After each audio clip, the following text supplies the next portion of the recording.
রায়গঞ্জ থেকে পানাগড় আসার পথে নিয়ন্ত্রণ হারিয়ে উল্টে গেল ভুট্টা বোঝাই লরি। ঘটনায় চালক ও খালাসি অল্প বিস্তর আহত হয়। খবর পেয়ে ঘটনাস্থলে পৌঁছয় কাকসা থানার পুলিশ আহতদের উদ্ধার করে হাসপাতালে পাঠায়।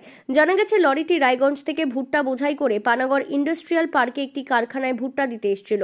পানাগড় মোরগ্রাম রাজ্য সড়কের ওপর কাকসার ধোবারুর কাছে লরিটি আজ ভোররাতে নিয়ন্ত্রণ হারিয়ে রাস্তার ধারে উল্টে যায়। চালক জানিয়েছে, পাশ দিয়ে একটি লরি তাকে অতিক্রম করতে গিয়ে তাকে চেপে দেয়, যার কারণে নিয়ন্ত্রণ হারিয়ে লরিটি রাস্তা থেকে নেমে গিয়ে রাস্তার ধারে উল্টে যায়। লরির ভেতরে বোঝাই করা ভুট্টা খালি করার কাজ চলছে। লরি খালি হলে তারপরেই ক্রেনে করে লরিটিকে উদ্ধার করার কাজ শুরু হবে বলে জানা গেছে।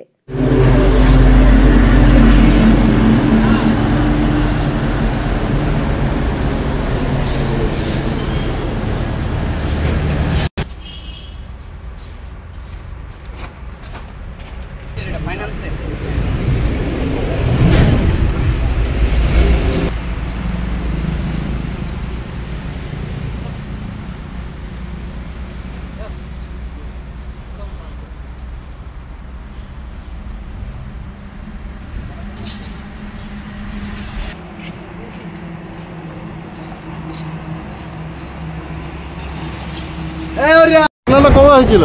কালকে ভোরের দিকে। কি কারণে হলো? গাড়ি চেপে দিয়েছিল। কটার সময়? আনুমানিক 4:30। কোথায় যাচ্ছিলে তুমি? এটা যাচ্ছিল পানাগড় ইন্ডাস্ট্রি এরিয়ায়। কোথা থেকে লোড করেছো? এটা লোড করেছি রায়গঞ্জ। রায়গঞ্জ থেকে লোড করেছো। তোমার নাম? পিন্টু বিশ্বাস।